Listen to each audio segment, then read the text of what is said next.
Hello, everybody. Mackie is here, and welcome to a really interesting Road to MSI. This is episode number 3 on this prestigious road into the unknown known as Vancouver, British Columbia.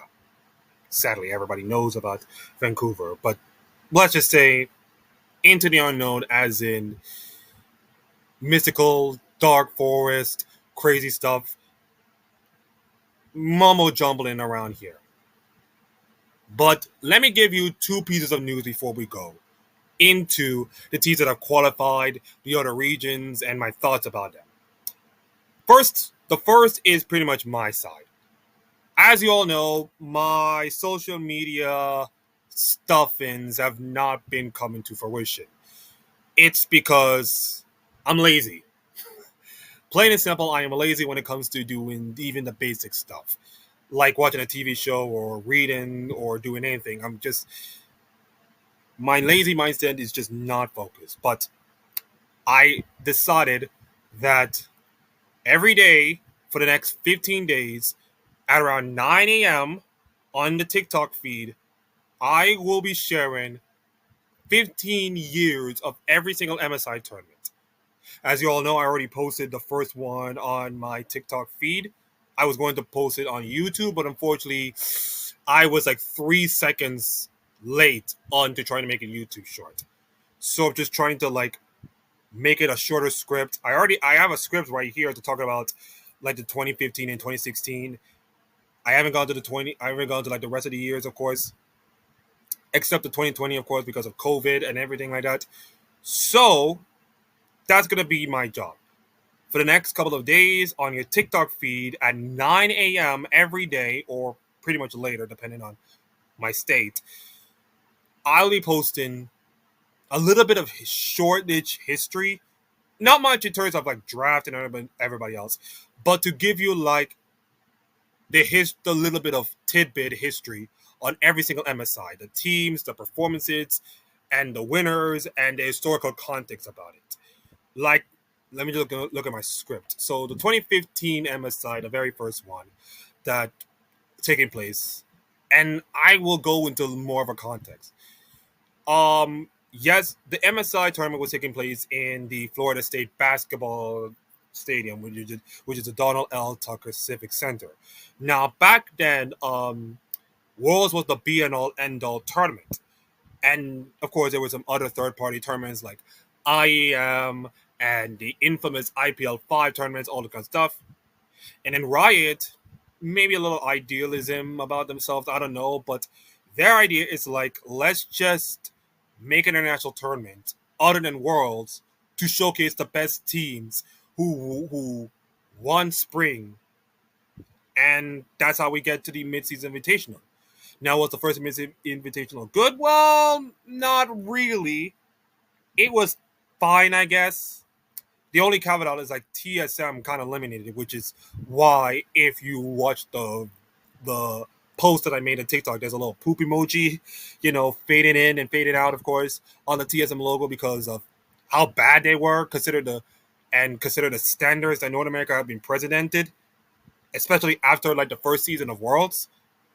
Not good. Not good if you're a TSM. And pretty much like summarization of TSM in league overall at international events. But it's pretty much interesting to talk about the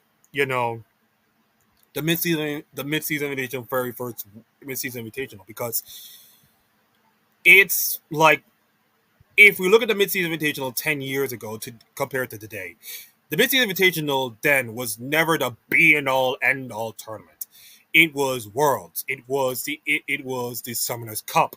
It was the World Skins. It was the prestige of becoming like the world best League of Legends team every single year. And the MSI, kind of like first stand earlier this year, just doesn't have that feeling of like that international presence. Once we shifted to double elimination years later, and trust me, in the next couple of posts, I will explain to you how that happened. It makes the MSI tournament feels like the most legitimate tournament to win. And for those anybody who would say that Gen G winning MSI last year was not a fluke, come on, people. It has a double elimination format. It showcased the best teams from all the best regions. and it has some decent good matches. The quality was good, and we get like a legit standing of where they are right now. And to me, that feels like a legit tournament. And it's kind of like what First Stand is right now. First Stand is in their baby steps of trying to become a legitimate tournament. And while the First Stand was really cool, it's never going to hold the candle to what MSI is now and what Worlds will always be for years to come. So I wanted to do so. Even though the video that I posted on TikTok was not as great in terms of viewership and everybody else, I think I wanted to talk about why this mid-season invitation is so important to people who haven't watched the MSI tournament, haven't even experienced it for the first time. But on this Road to MSI mini series I'm doing, I wanted to talk about why this MSI is so important, even though the first one is not always cool.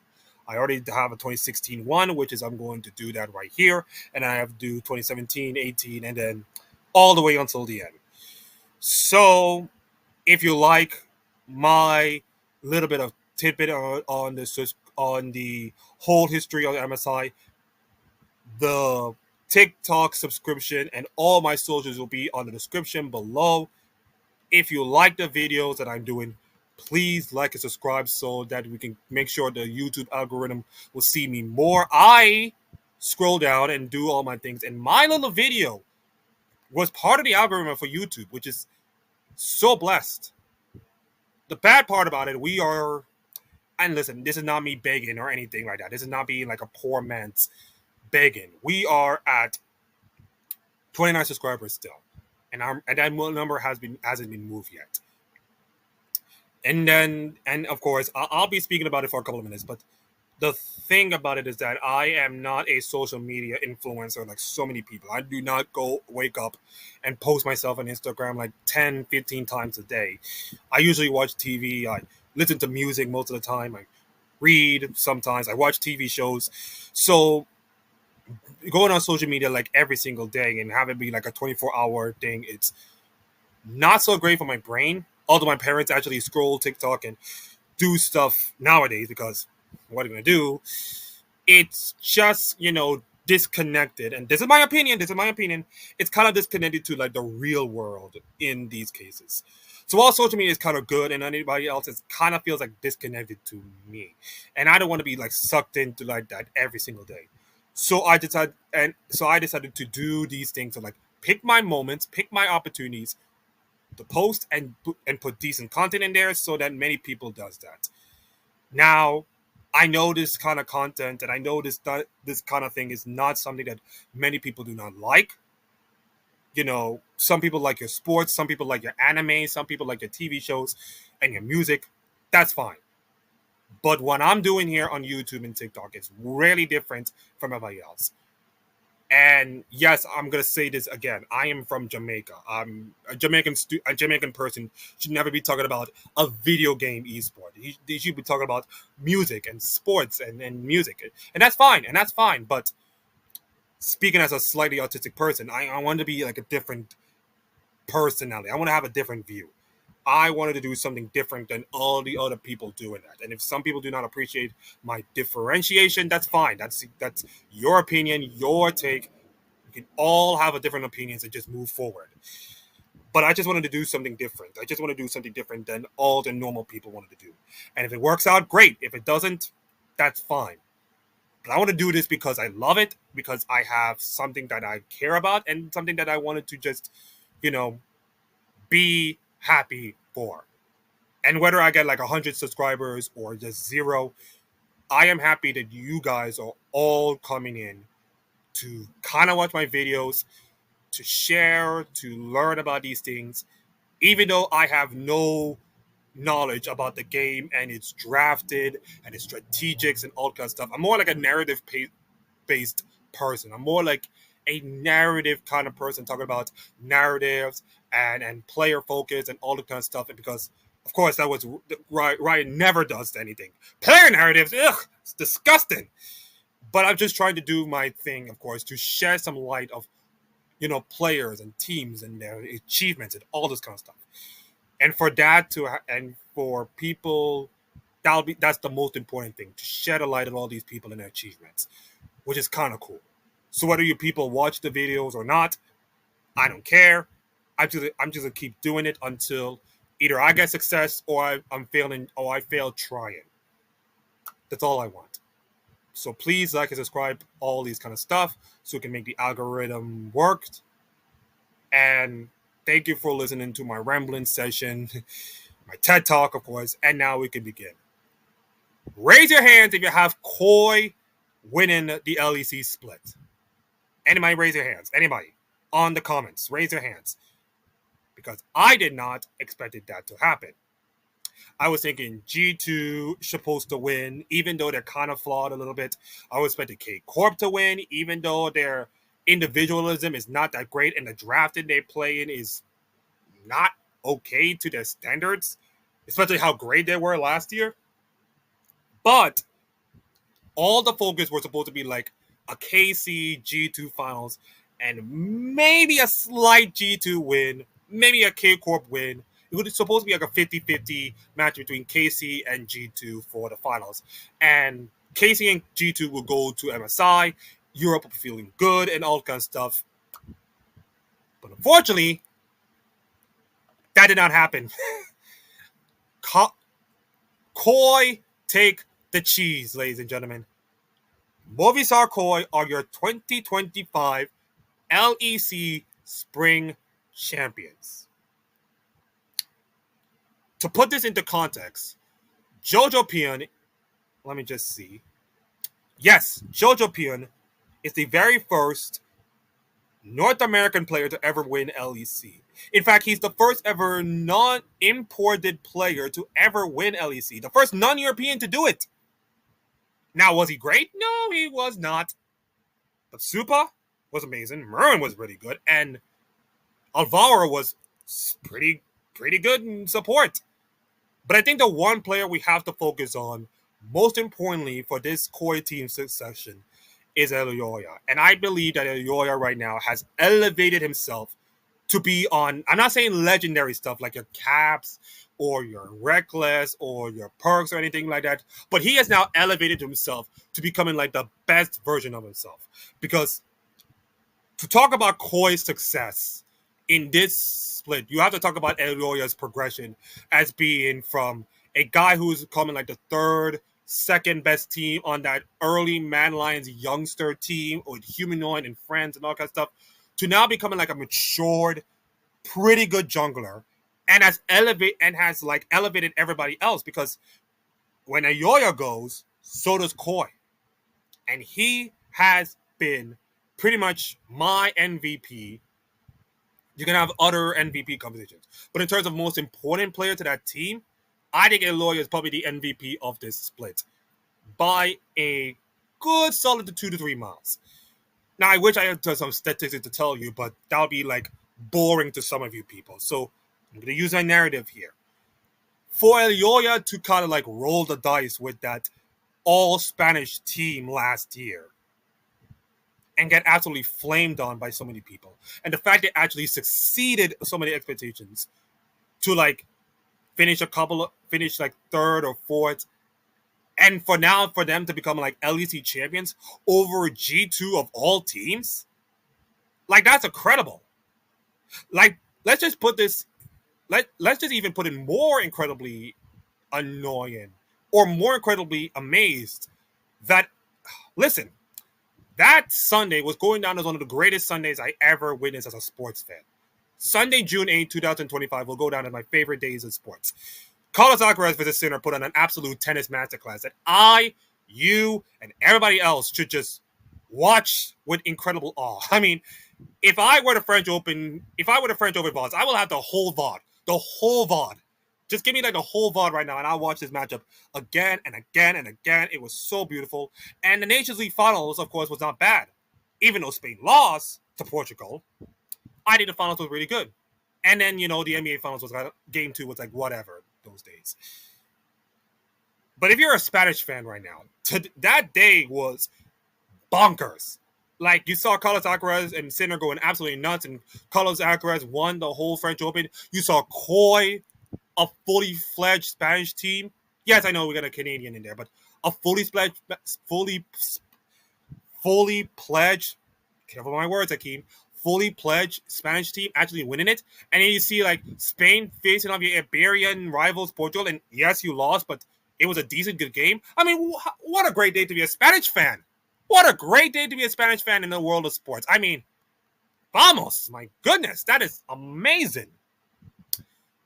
But the most important thing about Koi is that this team is just so cohesively done well. Yes, Eloy is the spear of that team. But Murrin is awesome, flashy plays, of course. Super was, let me see if I can get this word right. Supercalifragilisticexpialidocious. I just cannot say it. I just cannot say it. It's a really hard word. I think I know what word is. Let's see. Let's see. Oh, right there. Supercalifragilistic. You know, I just let it say it. There you go. That's what super is right now. He's that. He is that word, and he has been really good. Hence the name Super, of course. Alvaro was a really good support, of course. He was out of his mind with some support plays, of course. That is amazing. And for if you are an LEC fan right now, the sight of Koi winning LEC is pretty good. In fact, they and Common Core being LEC champions this year, it's just making this rivalry between Common Corp and Koi right now the hottest rivalry in the West. I'm just gonna say this right now: the G2 Fnatic era is dead. I'm sorry, but G2 is fine, but they're just never good enough to compete. And Fnatic is just like what I already spoke about Fnatic, but consider all the rumblings that Grab said it, and the whole Fnatic situation is just so bad. It's just like I think Fnatic is just irrelevant right now, just not even good enough. So right now in this current state, K Corp versus Koi is probably Europe's biggest rivalry by a country mile because of the nationalism between these two teams and because of the success that these two teams have now gained over the last two splits. It makes this rivalry all the more hard. I'm going to make a prediction right now, and since the LEC finals will be in Madrid, I want Carmen Corp versus Koi in that finals, best of 5, and it will be the highest ever viewed final in probably LEC for the last 5 years. We're talking about 2020 post-COVID till now. I want to see Common Core versus Koi at the highest ever viewed finals for summer. And I'll tell you what, that will be incredible with the fan atmosphere, with everything with the rivalry between these two. It will be phenomenal. Of course, listen, G2 are still G2, but the way G2 are right now, and we're going to talk about and we're going to talk to the losers of course G2. Caps was not himself. Like when I think about G2, I think about Caps, and I think about if Caps is God tier, then G2 are going to win. But I don't think Caps was not that in this series. I mean, the Oriana game was kind of like, oh brother, that is just not it, man. It's just not it. And Broken Blade was not great. Skirmon was Labrov was like Hansam is kind of like the only redeeming quality of this team. And when your only redeeming quality of this team is an AD carry, that boasts well, but it's kind of a worry sign of like, I do not feel good about G2 going to MSI at all. Now, granted, they'll be playing in the play-ins, and here's a fun fact. This is the first time that G2 will be playing play-ins since the famous 2018 team of Perks, of Wonder, and all this kind of stuff, the team that famously beat RNG. So let's put this in context. G2 have never been this bad ever in like the last couple of years, but coupled with their slightly downfall and the competition of the LEC growing up and up to the point that I can say right now, LEC Summer is going to be absolute baller of a league. Yeah, I've decently not good feelings for a G2 team that finished 4th in last year's MSI. So remember, this G2 organization finished 4th with Broken Blade, with Caps and Hansama. They finished 4th in MSI. And I'm just not feeling sure about this version of G2 this year. So, I don't know. This is going to be a pretty tough season or tough MSI for G2, and probably a tough summer split. if things are concerned. Carbon Corp are fine. I mean, they're fine. Kana was really good. Yike was not so great.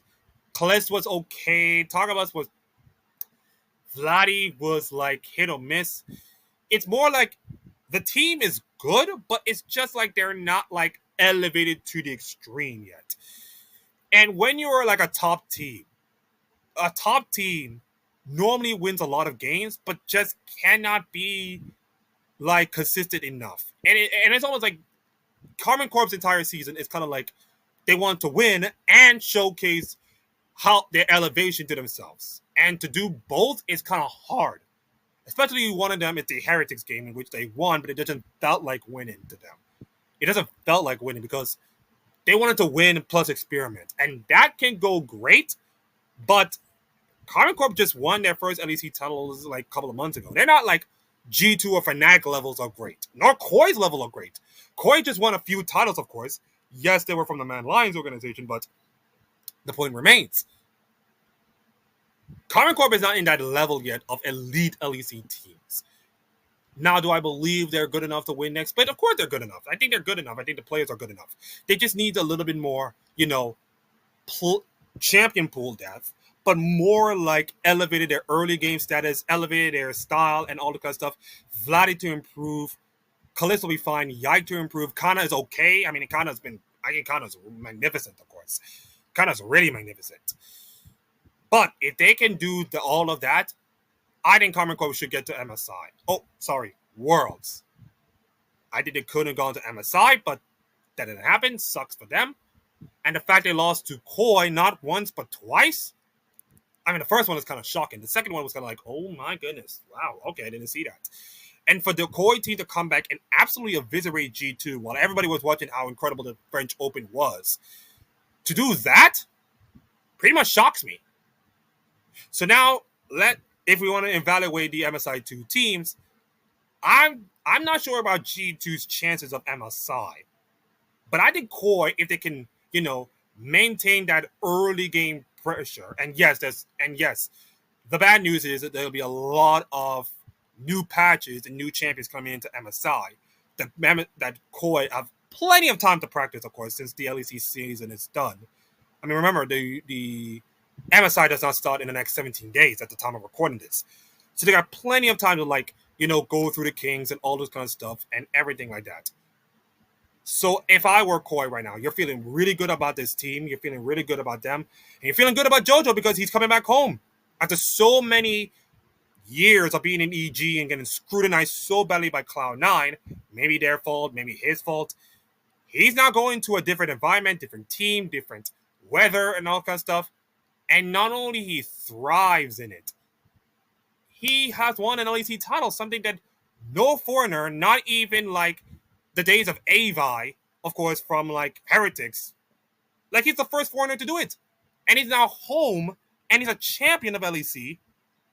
And everybody in North America must be feeling like, how do you let this guy go? How could you do this to him? It's just that, the talent is better there.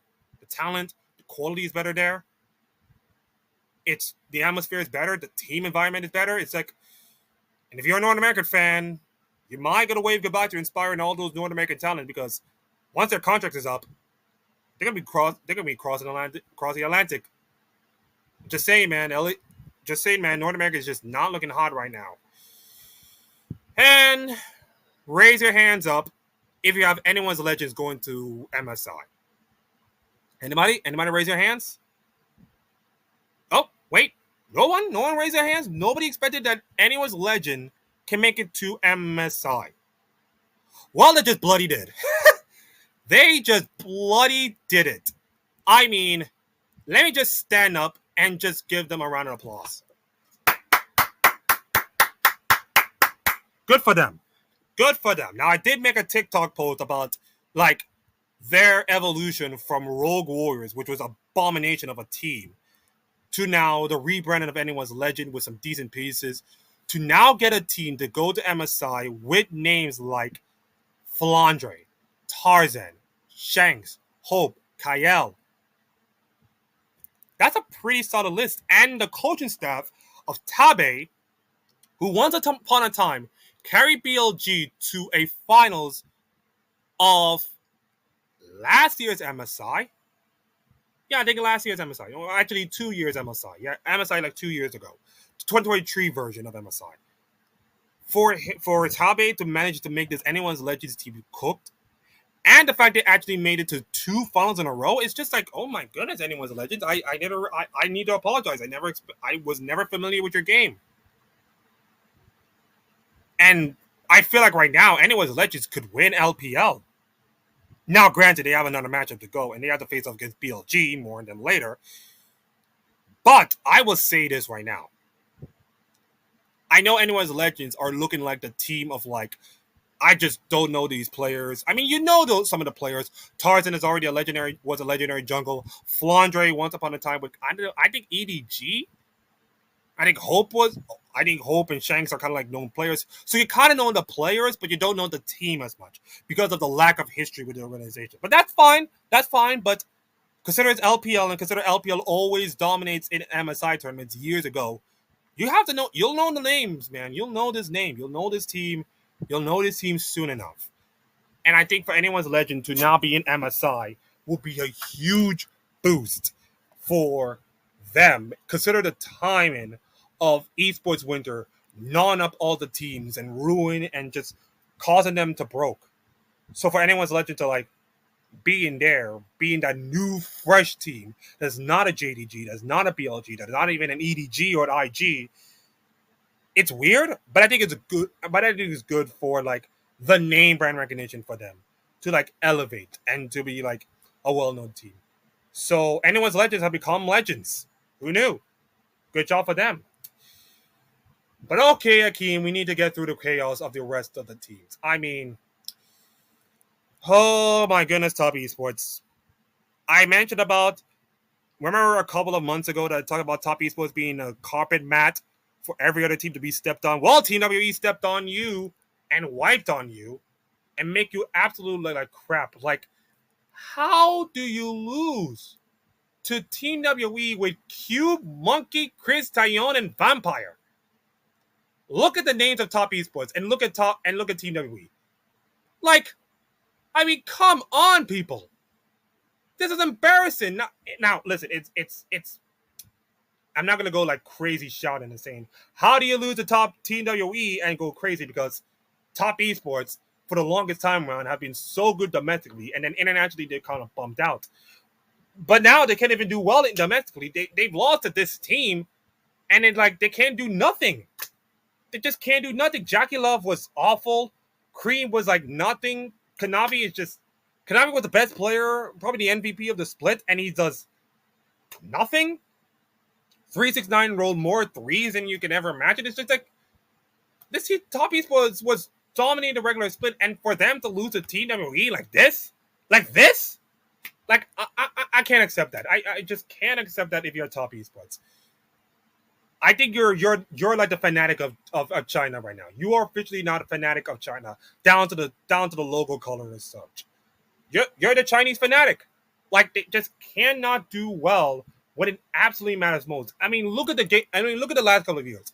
They can't beat GAM. They can't beat CTBZ Flying Oyster in first 10. And now they can't beat WE. These are matches that with Shaki Love, with Cream, with Kanavi and 369, you're supposed to win. You're supposed to win. And you just can't. So that disappoints me a lot. Team WE, you'd earn your stripes. You deserve it. First time they're in top 4 since 2021. Huge congratulations to them. And now they face off against Team Invictus Gaming with the Shy and all these kind of boys. That matchup will take place a couple of hours from now, 4 a.m. Eastern time. So it'll be right after this, or maybe this video might be uploaded after the series. But, and I said but, I believe that this may be the end of top Team WE Fairy Tale run. I think IG should win that series, maybe 3-2. I'll be shocked if Team WE wins again, but I think IG should take care of business.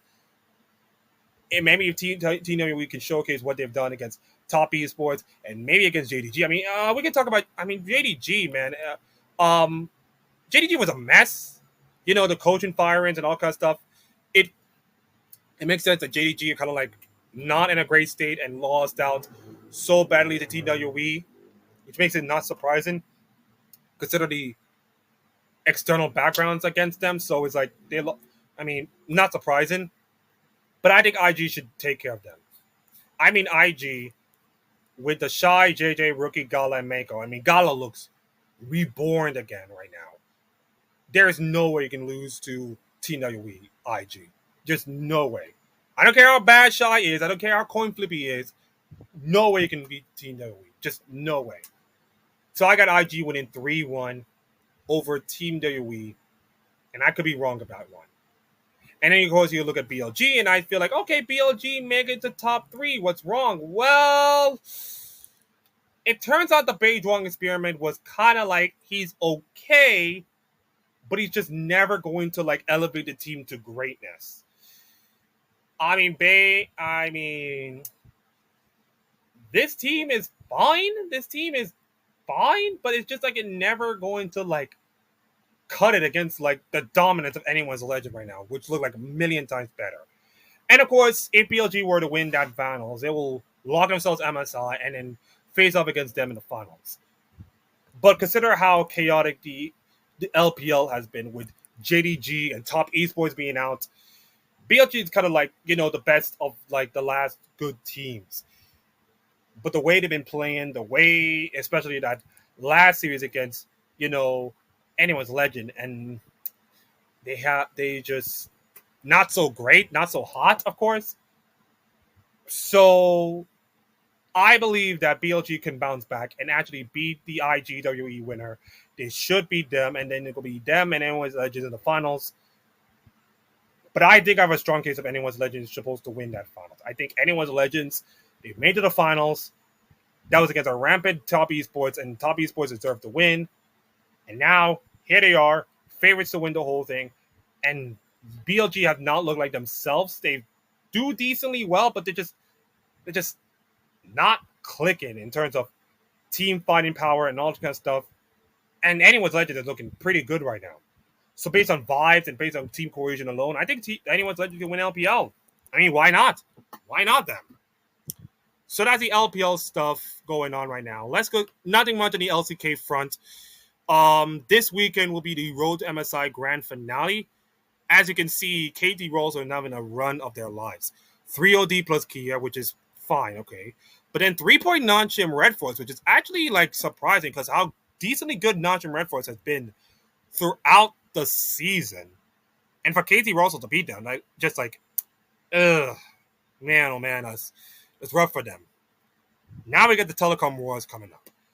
The matchup will take place, let's see, on the 14th. And that will be on, let's see, Wednesday, Thursday, Friday, Saturday. That'll be the Saturday, of course. That'll be Saturday. And all the matches, including the Genji Hana Life and the last matchup, will be taking place at the Zanjik Indoor Gymnasium in Busan, China. Oh, Akeem, are you failing geography already? Korea. Busan, Korea. Sejing Indoor Gymnasium in Busan, Korea. Got it. And I believe that Genji and Hana Life will easily get to work MSI. I mean, unless T1 have a little bit of a glow up, which we normally see T1 teams do, I think that Genji and Hana Life should get to MSI.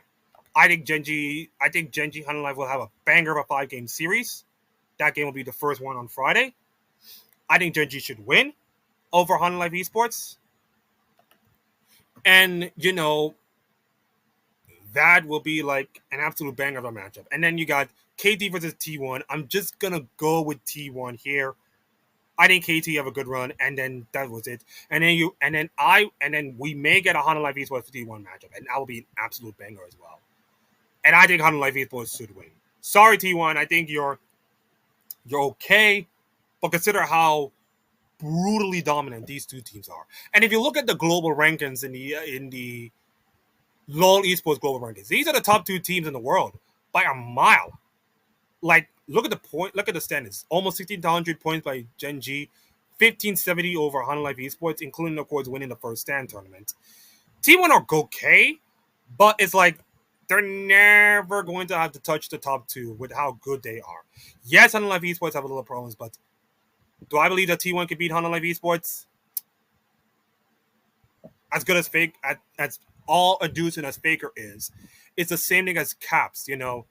Faker is not Faker is not like the god that you just put that. Oh my god, everybody fear him. It's like he can be easily beatable.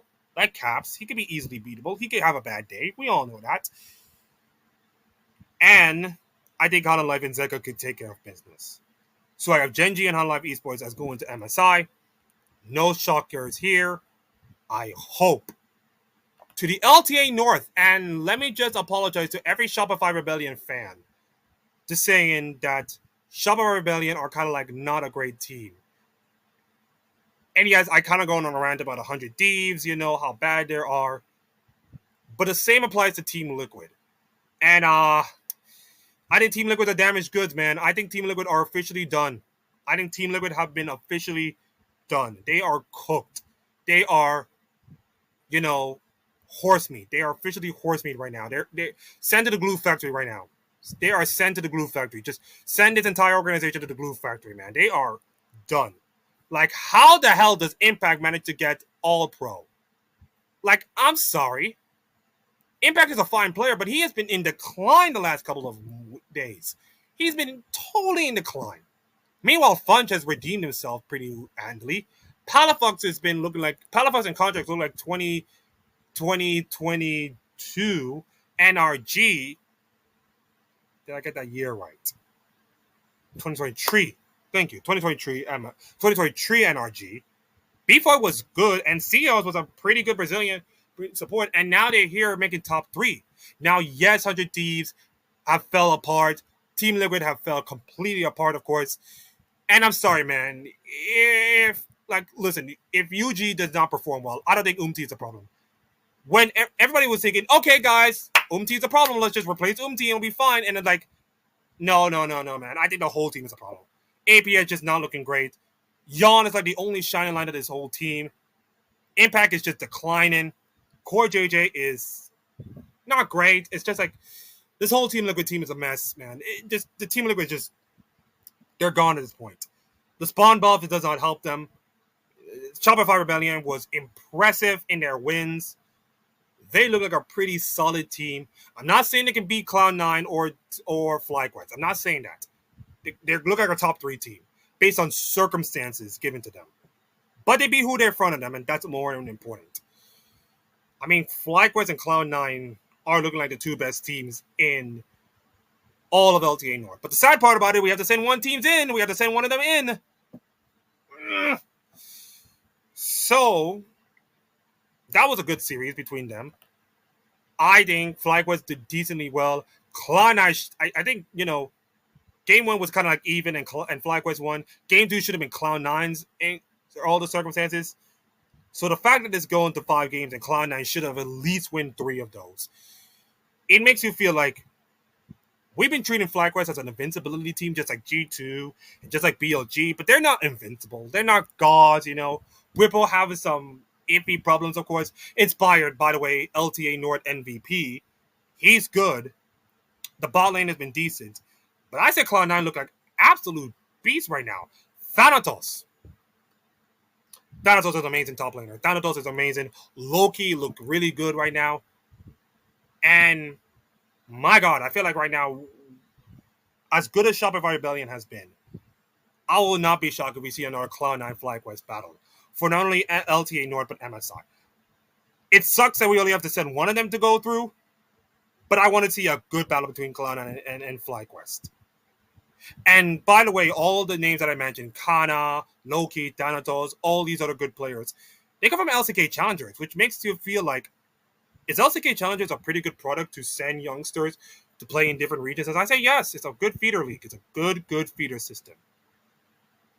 It's a good league. It's a really good league to watch, to see, and to scout which good up-and-coming Korean talent you can put in and see if they can work with the team. Because right now, the success stories you can see anywhere is amazing.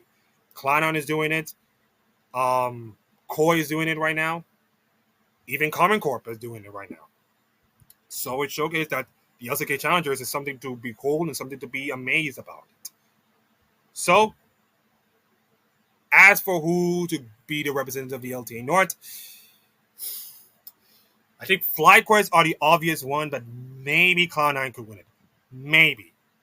But I hope for a good finals. I just hope for a good finals. That finals will take place on Father's Day, mind you. Yeah, the 15th of June. That finals will take place on Father's Day. And Dad, if you're watching this on YouTube, I wanted to wish you a happy Father's. Don't say it, don't say it. Just wait until Sunday. But to all the fathers out there, if you're watching this, wish your fathers a happy Father's Day, and just tell your father you love them, even if they're not here. Just tell them you love them and be glad and drink some beers with them. I don't know. LTA South. Not much to speak about the LTA South other than the fact that Pain Gaming are in the finals. Vera Istares and Stroud will fight out for the second position. Again, another one team has to go to Worlds, mind you. Pain look like the better team. I think they should win. Furia Istares facing each other on the 14th, and then the finals will be on Father's Day, of course. And I'm going to go with Pain otherwise, unless Fury can do something about it. They lost completely handily in the upper brackets, so not much to say about it in the LTA South. LCP was a fine final. I did get to watch the LCP finals. It was a pretty good series between two teams that are going to Worlds, GAM and CTBC Flying Oyster. And I'm glad that these two teams are in the finals because we know the history of GAM esports, of course. Pretty good, killers in dominating teams, big name teams in international tournaments. But CTBC Flying Oyster have also got their reputation as well. Consider how great they were in first stand, of course. So to see CTBC Flying Oyster and GAM in MSI is going to make every single North American region look nervous. Because Levi, of course, is going to MSI, and CTBC Flying Oyster with Doggo and all the kind of stuff are going to Worlds. Do not be shocked if you can pick GAM Esports and CTBC Flying Oyster in your bracket. I know many people will be looking at this and saying, yeah, LCP, weak region, but consider how first stand went. Do not, under any circumstances, sleep on the LCP teams. Just don't. For my money, please don't. Just treat them the same way you treat like any other team, okay? And I'll try to do that. And speaking of bracket, we have to address one more thing. So, as you all seen from like the Riot Dev reports, they're changing a lot of ARAM, of course. Victor is getting the Coca-Cola 1985 skin version, in which the old Victor is kind of back and all kind of stuff. But one important note about MSI is it's getting the Worlds treatment. And by getting the Worlds treatment, what do you mean? First, pick'ems. They're going to make it, they're going to have a pick'em section in the LOL community. You sign in with your Ryan account, you make picks on your bracket, you see if you get it right, you get it wrong, climb up the leaderboard and all kind of stuff. It's the same pick'ems for Worlds, so it'll be really interesting. I'll be interested to see what my pick'ems will be for like the entire MSI tournament. It'll be fun for me to do it. So I'm probably going to do that. I'm probably going to do that some time down the road. The second thing is about the skins. And no, we're talking about Uzi Vera's skin, which I'm not going to buy. I mean, come on. My house is a mess right now. I don't even have the money to do that. But the second thing about the skins, the winning team that plays the skins of all the champions that won MSI will get it in a bundle. And consider how fearless it's being implemented in the tournament. There's going to be a lot of skins being used. And that means a lot of money being placed. Sorry about that. I kind of accidentally stomped the recorded. Darn it, Akeem. Anyways, what I was saying. Yes. So you're gonna get the teams that won Worlds with their skins will get bundled. And I'm not sure if they're gonna come for the revenue or the matchup, but consider the $2 million US prize pool being offered. They might be getting more of that based on the skins and everybody else. So it's a huge thing that MSI is now getting the Worlds treatment. Like I said earlier, I think MSI is now becoming like the biggest thing to ever happen. It's not as big as Worlds, but it's getting like the Worlds treatment of like pick'ems, a big bracket, some narratives with the teams, and all that kind of stuff. And we are currently closer to that. We are 17 days away from MSI, guys. And I cannot wait to see all the teams that are going to be participating, all the storylines we'll get, and So many stuff will happen. But you gotta subscribe and like this video if you want more content about it, including my TikTok videos that I'm gonna be posting in the description. So everybody, thank you for listening to this video. Thank you for watching. Please do all your favor. Have a great day, and we'll see you in the next time. Bye-bye.